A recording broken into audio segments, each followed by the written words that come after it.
the last Friday night class, and as you can see on the screen, we're talking about, well, we're just to kind of summarize some of the lessons we've learned and discuss that. And on Sunday will be our final foray into Deuteronomy for now. And Bruce Miller will be preaching from Deuteronomy, and his topic is promises, which is a fantastic, positive topic to end on. So he'll be preaching on promises, the promises of God as revealed in the book of Deuteronomy, and we'll be praying for him, and he'll get lots of liquid refreshment as much as he needs, whatever that might be. And also be speaking about ODAT as well, which would be great to hear. So tonight what I want to do, my aim is to pull together some of the threads of Deuteronomy, and I hope, my goal really tonight is to prompt us to think for ourselves as to what the major lesson is that God has taught us through this book. So maybe I could ask us to be having this thought in our own minds as we discuss this tonight, is what has God taught you? What is the main thing from the book of Deuteronomy that God has shown you that's important for you?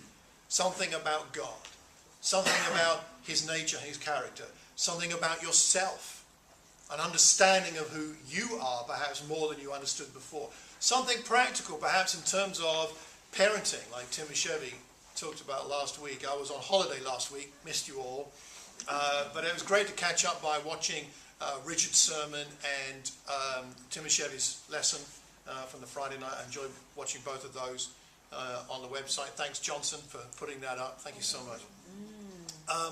But what's the lesson? Or at least maybe there's more than one.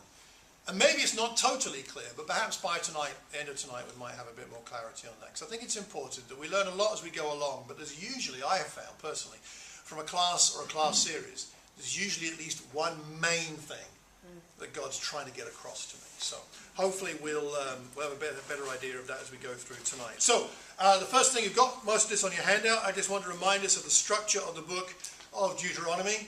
There is a structure to it. There's the introduction from the first few verses there, verses 1 to 5. And then there's the historical prologue. In other words, Moses rehearsing with the Israelites how they got to where they are. And we need to do that sometimes. Remind ourselves how God brought us to where we are. And so we have that section up to chapter 4, verse 40.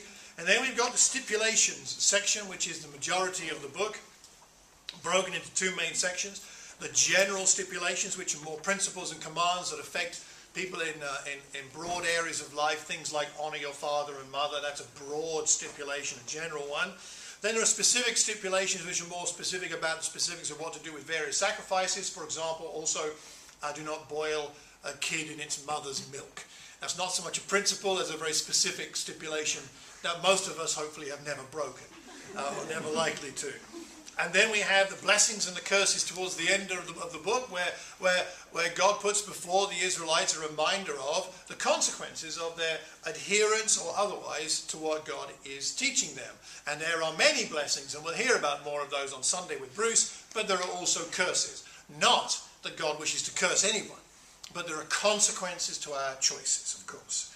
And then we have the deposit section, which is where Moses is saying, right, I'm giving you this, here it is, it's up to you what you do with it now. And he calls heaven and earth as witnesses against the Israelites, saying, heaven and earth have heard this, that God and all of the inhabitants of the heavenly realms have heard what's going on here. And he calls on the sun and the earth and the waves of the sea to be witnesses. And then there's a conclusion. So, the various lessons we've looked at, I've got too many bullet points to touch here, but I think these are all around on the handout perhaps. I'd like to ask you as I get this slide sorted out.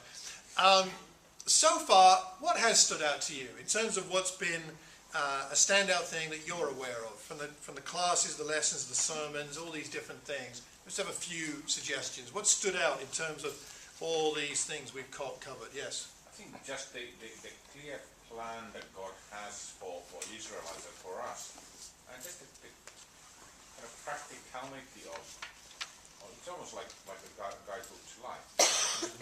Guidebook to life, a lot of practical stuff in there. Yeah, to do. What stood out to me was that how much God is, how concerned He is with the details in terms of, really is concerned about His people, us,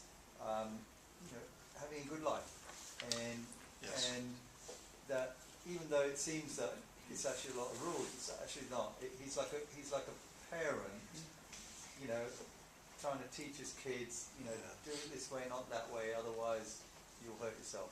You know, it's kind of, and that came across that for me very strongly.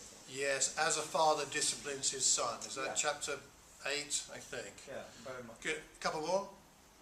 Anything else that stood out? Yes. What stood out for me was always remembering what God has done for me.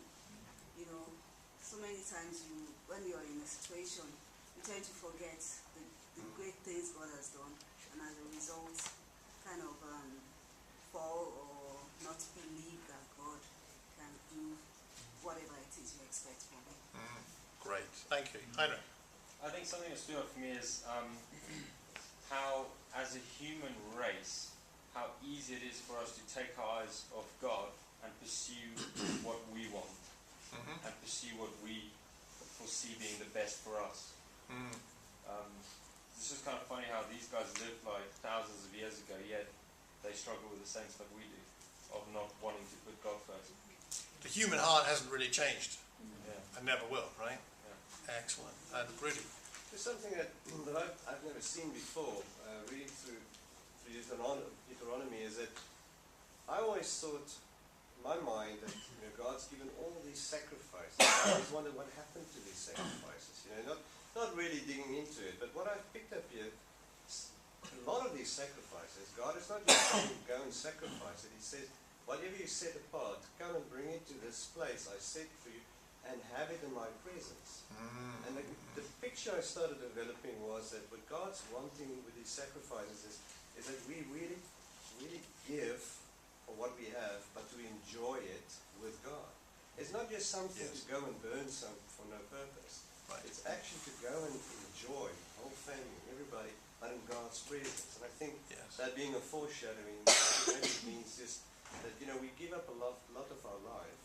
But if we just do it dogmatically as sort of a ritual, it's kind of pointless. God really wants us to lay our lives down, but in sort of a celebration and enjoyment together with God in everything we do. It emphasizes the fact that it's all about relationship with God. Right? It is about that, not about religion in that, just that conceptual sense. Let's move on, because we've got things to cover here. But you see all these topics we've covered, and honestly, we could have doubled those numbers of topics and still not exhausted the book. There are so many more. I mean, these are ones I picked out. These are some threads that go through the book. I want to encourage us not to finish our study of the book of Deuteronomy like we've done that now. Thames Valley, done, finished. That's Deuteronomy, got that. There's so much more to dig out of this book. So maybe we won't do this series like this again in your lifetime or mine. Maybe. Well, maybe not mine. Maybe some of you younger people, maybe. But nonetheless, there's a continued discovery in the book of Deuteronomy. Much more for us to learn and to see. So ultimately, there's a choice, right? Deuteronomy 30, verses 19 and 20. This has been a thread through the book about choices. This day, I call the heavens and the earth as witnesses against you, that I have set before you life and death, blessings and curses. Now, choose life. Choose life, so that you and your children may live, and that you may love the Lord your God, listen to his voice, and hold fast to him. For the Lord is your life, and he will give you many years in the land he swore to give to your fathers, Abraham, Isaac, and Jacob. God's heart to bless his people. God's heart to rejoice together with them. The word choose in the Hebrew, ubahata, is found more in Deuteronomy times per verse, than any other Old Testament book. Than any other, 31 times in fact. So choice is a lot of it. And so tonight I just want to summarize our series by talking about 3 particular choices, and we're going to have a bit of group discussion as well here. And the first is that we should choose, as the Israelites were encouraged to do, to look back, to look forward. Sometimes before you can go forward in life, and spiritually, you've got to look back first and check how you got there and what lessons God has already taught you. Looking back to look forward. Secondly, choosing God only. He has to be the only one that has captured our heart. And thirdly, choosing to be God's people. How do we then live? Is perhaps the question at the end of the book of Deuteronomy. How do we then live as a result as God's people. So firstly, remembering, just a few verses there on your handout, I think about remembering what God has done. Remembering is so important. I was talking to a friend of mine today, had a coffee with him at lunchtime today, who I've known for 28 years, and I just couldn't remember how he and his wife met. So I said to him, how did you and your wife meet? And then you should see, you know what it's like, when you're married, and then you suddenly realize how lucky you are to be married because someone asks you what happened. And then you go back in history to that moment when you first time you noticed that person across the room, and you sat next to them, you talked to them, and then the first date or the first time you went, and then he started to get really, really lyrical. I mean, he was talking. I mean, I didn't have to say anything. He was going back to 18 years ago, I think they first met. He was back there. I mean, I was not in the room anymore. His eyes were glazed. He was back 18. And it's awesome when you go back to remember something important. And I love remembering. I mean, for me, the 2nd of November every year is a very special day because that's the day I was baptized. It was 2nd of November 1984. And I just can't forget that it was the 2nd of November. And every 2nd of November, I take some time to pray, thank God for that day 30-something years ago now. And I rehearse it in my mind. What do I remember about that day? And I remember travelling in the car with the brothers, with Doug Arthur driving the car towards the baptistry. I remember getting into the church building they were using for the baptistry, and it was all big and dark and musty, but I didn't care. And it was dark because it was November. And I could tell you the whole story, but it would take too long. But I go through it back in my mind, the feeling of being there, getting changed, getting into the water, Chris asking me the questions, getting baptized, seeing the light, hearing the people sing, getting changed again, leading singing for the first time at my own baptism, which is a whole other story. But I remember it. And one of the reasons I rehearse that in my mind every year on the 2nd of November is because I must not forget. I must not forget what God did. Not just on that day, but to bring me to that day. You with me? And so this is part of the purpose of the book of Deuteronomy for the Israelites, is to remind them how they got there. And we must similarly remember what God has done. They want to be reminded, they need to be reminded of God's power. I think somebody mentioned that earlier.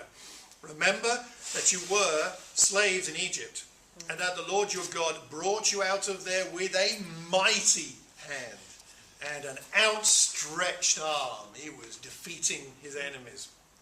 His power. Do we remember God's power in our lives, how we've overcome? We've overcome fears. We've overcome sin. We've overcome temptation. We've overcome all kinds of character issues because of the power of Christ in us. Do you remember the power? Even just the power of the cross that forgave your sins in the waters of baptism. God's power. God's training. We mentioned this. Here's chapter 8. I thought so. Okay. Remember how the Lord your God led you all the way in the wilderness these 40 years, to humble and test you in order to know what was in your heart, whether or not you will keep his commands. And he goes on to talk about how he's disciplined you as a father disciplines his children in love. The lessons we've learned. The lessons. Gosh, the lessons we've learned. The lessons we've learned as Christians. The lessons that God has taught us. The lessons that we've learned the hard way, and sometimes through just God's blessings, sometimes through God's discipline. There are many lessons, aren't there? And it's good to remember those. What are the lessons that God has taught us? God's training. And then remembering the significance of passing it on to the next generation, which was the focus of Tim and Chevy's class last week. Remember the days of old. Consider the generations long past. Ask your father and he will tell you, your elders, and they will explain to you. So God has a vision that this will go on. God has a vision for our lives that we leave a legacy. God has a vision for this church, for our location services, for our family groups, for our households, that we do not depart this earth and leave nothing behind. But indeed that we leave more. Perhaps we leave more than we had. And why should it not be that Thames Valley is a larger and more spread church than it is now? And not just here in the towns where we live, but in the places where there is as yet the presence of disciples may be lacking. So there's a generational thing going on here. And it reminds us of the encouragement to us as Christians to remember. Remembering was not just for the Israelites. It's for us too. Why did God give us the Lord's Supper, the communion? It's an important principle. He took bread, gave thanks, broke it, and gave it to them, saying, "This is my body, given for you. Do this in remembrance of me." In remembrance of me. Our focus is Jesus Christ. Our focus, we love, the church is great, we love the church, we love many things about the Christian life, but our focus, we must remember that our focus is Jesus. That's one of the reasons why the communion is so important as part of our Sunday services. Maybe it should be more than just our Sunday services, but it's a valuable thing to us. I was sitting with some church ministers from other denominations recently talking about church services, and in some of their traditions they have communion once a year. And some, maybe once a month, or once every quarter. And they're entitled to do, I suppose, what they want to do, but I feel saddened by that idea. I would not want to be part of a fellowship that didn't have communion more often, to remind us of what Jesus has done for us, to feed on him, that this is how we feed off. And it's also why it's important, and I will say this to the group just as a side point, but it's kind of important, which is that when a brother and a sister are sharing communion, that they make sure it's about Jesus. And it's okay to talk about ourselves and other things, but as I've got bread in my hand, what's the purpose of communion? To remind me about Jesus. So as the bread is in my hand, I think it's right that I'm thinking about Jesus. And I want to encourage all of us to do those talks, to bring us always, ultimately, to the conclusion of that communion being about Jesus. Seems like, I know it's kind of a basic point, but I think sometimes we forget. As we talk about ourselves sometimes, our sin and our guilt, and okay, but let's finish on Jesus. Remembering him both with the bread and the wine. They took the cup, the new covenant in my blood. Do this whenever you drink it in remembrance of me. So we have that injunction as well to remember the Lord. I'd encourage you now and again, take some time to write a grace list. In some ways, the early part of the book of Deuteronomy, as Moses rehearses their history over the last 40 years, is really God's grace list. Patience, mercy, forgiveness, didn't destroy them, didn't kill them, didn't wipe them all out, kept them safe from their enemies, provided shoes that didn't wear out, gave them the manna, gave them the quail, gave them the water. I mean, it's a grace list, isn't it? Now and again, it's good to write a grace list. Last time we moved house 3.5 years ago, we left our old house. I took a day, well not a whole day, but I took a chunk of my day to go away to a cafe and take out a piece of paper and write down all the lessons, all the grace lessons from the last 13 years. I think it was 13 years we'd lived in that house. It's just one of those marker points in life. Maybe you've got a marker point in life. You know, you start dating, you get married, you have a child, you move house, you start a new job, you move to a new town. That's a good time to sit down and say, hang on, let me think about what the manifestations of God's grace has been to me the last few years. It's healthy, I think, to now and again write our own grace lists about salvation, about our spiritual growth, about family and friends that people have given us, and the grace that's come to us through what God has done for us, whether it's material or physical blessings. Now, secondly, choosing God only. Here's where we're going to do a bit of work as a group here. You've got some passages there. Choosing God only because God chooses us, God provides for us, God guides us, God is merciful to us, and God has vision for us, and those are the Deuteronomy passages. Now what I'd like to ask you to do is just in pairs here, pick one. Just look at one of those passages, look at the grace there, and then think about a New Testament passage that has a similar message. So what I'm going to ask for in a couple of minutes is New Testament verses that have a similar meaning or carry a similar message to the Deuteronomy passage. So talk to someone next to you, pick one of those passages, just look at one of them, and then think about a New Testament parallel. Okay? 2 minutes for that. Okay, quick examples. All right, New Testament example of God choosing us. A New Testament scripture. What? Anybody got one? Choosing. God chooses us. New Testament? Got one? Anybody got one? Heinrich, what you got? We chose number 5. Oh, we'll do number 1. I'll go through the list. Okay, so number 1, God chooses us. You had one? Yeah, I just can't remember the scripture. You're chosen. You're royal priesthood, chosen people. 1 Peter. Yeah, 1 Peter 2, fantastic. Chosen people, royal priesthood, holy nation belonging to God, right? That one. 1 Peter 2. Excellent. Any others? God chooses us. Jesus, I've chosen you. Said that, right? You did not choose me, I chose you. Or Ephesians 1.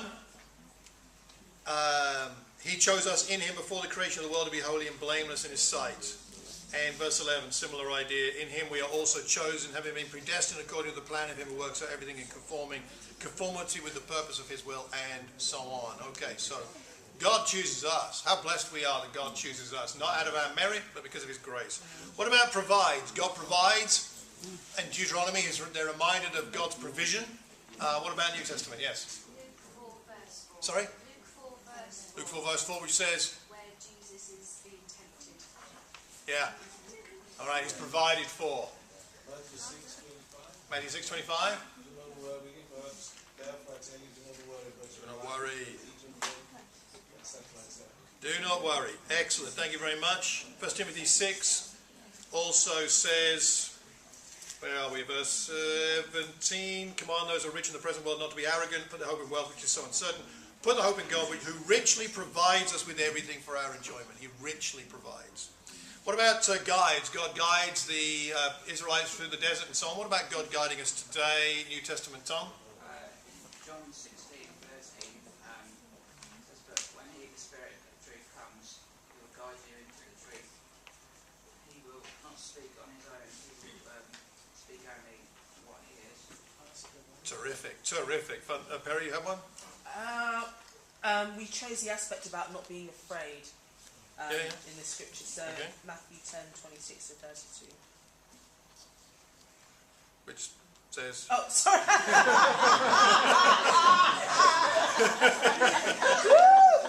Sorry. So do not be afraid. I know we all know it, but just Sorry.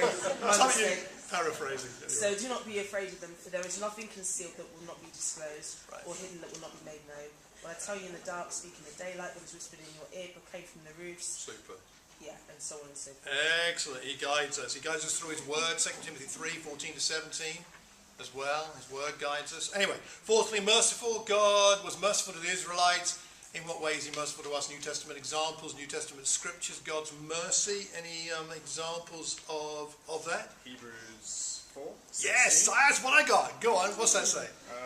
Let us then with confidence draw near to the throne of grace, that we may receive mercy and find grace to help in time of need. Oh, isn't that a wonderful promise? We pray.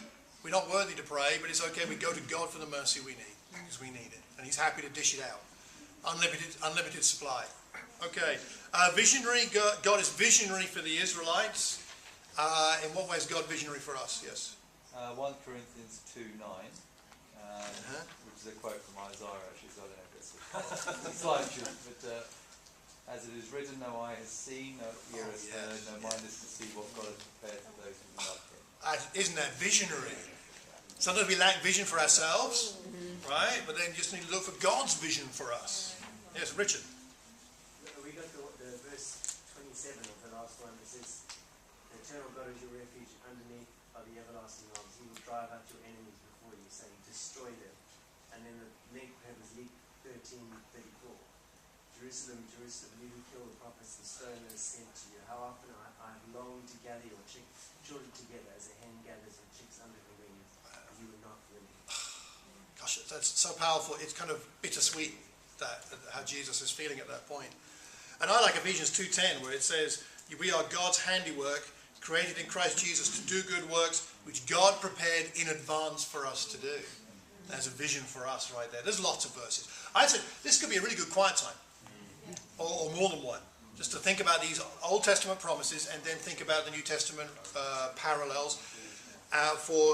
These are reasons to choose God only, because only God can do this for us. He chooses, he provides, he guides, he's merciful, he's visionary, and of course much more than that. Finally, choosing to be God's people, and we'll wrap up with this point. And I'd like to encourage us to do a similar quiet time exercise for ourselves on this topic, that it really falls to us at the end of the day. We've read the scriptures, we've heard lessons, we've talked about it together, we've had small group work, we've had sharing, we've talked about it, perhaps we've had a family devotional on Deuteronomy, whatever we've been doing with the book, reading it and studying it and so on. But in the end, we must choose ourselves to be God's people. And what does God call the Israelites to? I think he calls them to 5 things. He calls them to be obedient. He calls them to be grateful. It's actually a command to be grateful. Not because it's so much of a demand, but more because it helps us. And I've gone backwards. Come on, go back the other way. Go back. Go back. Choose to go back. Be obedient. Technology. Okay, so go back a bit more. Lord help me. Amen. Okay, thank you, Father. Okay, whatever. So, it calls us to be obedient and humble, no self-righteousness. We're chosen, but that doesn't make us self-righteous, prayerfully. And New Testament verses on that. To be grateful for what God has done, to be devoted to Him. Not just in theory, and yes, Jesus is Lord, the words come out of my mouth, but actually to be wholehearted in our devotion to Him. Concerned for the vulnerable. It's a strong theme in Deuteronomy. The foreigner, the alien, the Levites who have no inheritance of land. You've got to look after these guys, right? And our concern should be genuine for people who are vulnerable, both within our congregation and outside in the world. There are many vulnerable people today. And also to be choosing to be useful. Every one of us is useful to God. Even those of us who feel we're not. If you're like, my middle name is useless.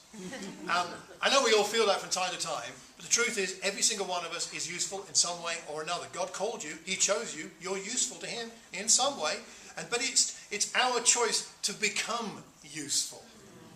And we need to choose that, and to have initiative ourselves. Being a testimony to the nations, teaching our children, teaching the next generation, helping out in the fellowship, and there's lots in the New Testament. Perhaps you could take those verses, and again, have a quiet time or two, thinking about the New Testament parallels to all of those. There are lots of them we haven't got time for tonight, but there's tons. So enjoy that, I pray. The main lesson out of all these, in which way might God be calling you to make a decision? Is it to be more humbly obedient? Is it to be more grateful? To count your blessings, to quote an old phrase, seeing what God has done rather than what the world has done to you. Being more devoted. Actually going back to a wholeheartedness that we once had and perhaps we strayed from or drifted from. Is it to be more concerned for the vulnerable? To get our eyes off ourselves and onto the needs of others around us who have significant needs that we can make a difference to? Is it a choice to be useful to God and to serve, really is what we're talking about here. To look for the opportunities that God gives us to serve. What's the main lesson that God has in mind for us? We've got this choice to make, as we've read earlier. Choose life so that you and your children may live. Make a choice today. I'm going to finish with, I hope this works, we'll soon see. I'm going to finish with the words of Guide Me, O Thou Great Redeemer. I like to finish with this because this song is really a Deuteronomy song, or it's an Exodus and Deuteronomy song, and to put the words on there, and we're going to listen to a Welsh male voice choir sing this, because the Welsh male voice choirs sing this hymn better than anybody in the entire world. So hopefully this recording will work out in a minute. But can I point us to the words here, and think about what we've read in Deuteronomy and learned, and then what the words of this hymn are saying. And this is one of my absolute top favourite songs of all the ones we sing. So, guide me, O thou great Redeemer. By the way, when they're recording, they have one or two other different verses, slightly different lyrics, but it's the same song. Guide me, O thou great Redeemer. Pilgrim through this barren land. As the Israelites went through the desert, so we go through, in some senses, a barren land on this earth a lot of the time. I am weak, certainly the Israelites were, but thou art mighty. God was never compromised by their weakness. Hold me with thy powerful hand. Bread of heaven, we think of the manna that they were fed with in the desert, and we think about the manna from heaven that came to us, which is Jesus, who died for us and gave us his body to eat. Feed me now and evermore. Now and evermore. Verse 2, open now the crystal fountain, the water that came from the rock. I think of that image from the wanderings in the desert, the rock that was spoken to, the water came out. And then we think about Jesus being the living water flowing from him, and then the Holy Spirit coming for all of us. Open now the crystal fountain, whence the healing stream doth flow. Let the fiery, cloudy pillar, they were guided by that through the desert, the pillar of fire by night and the pillar of cloud by day. Let the fiery, cloudy pillar lead me all my journey through. Strong deliverer, be thou still my strength and shield. You're my strength and shield, not me, not even the church. God is at my strength and shield. And then when I tread the verge of Jordan, so they are on the verge of the Jordan. Remember, that's where this is all happening. The book of Deuteronomy. They're on the mountain. There's the Jordan. There's the promised land. They're about to go down and across the Jordan. They have to actually go through the Jordan. And we have to go through life. And we have to go through death. And this is an image perhaps of life and of death, going to the next life. When I tread the verge of Jordan, when I get to the edge of, okay, this is it now. When I get there, bid my anxious fears subside. The Israelites had anxious fears, which is the whole purpose of the book of Deuteronomy, to settle those fears. And we have fears about the future, don't we? Yeah. Honestly, we have fears about our kids, fears about our health, fears about our lack of pension, fears about what's going to happen post-Brexit. We have all kinds of fears about Trump, and we have many other fears that are personal. We should not need to fear death. Bid my anxious fears subside. Death of death, because death has died. On the cross, death died. Or I should say more accurately, at the empty tomb, in a sense, the resurrection. Death died, and hell's destruction. Hell has no power over you and I. Land me safe on Canaan's side. Come on, God, take me over. Remember how he talks about in the book of Deuteronomy that God says, I carried you as a father carried his son. Carry me across the Jordan. Take me there, God, because I need you to carry me. I can't carry myself. And no one here can carry me. Only God can carry me across. Songs of praises. When we get there, songs of praises. What will be on our minds in the next life? When we're with God for eternity. What will be on our minds and hearts? Songs of praises. Songs of praises, songs of praises. I will ever give to thee. Ever, always, ever. I won't need to be persuaded. I won't need to be told to do it. I won't need to be forced. I will ever give you those praises because you carried me. Wonderful song. Can we see if this will play and listen to the words and meditate on them as we finish?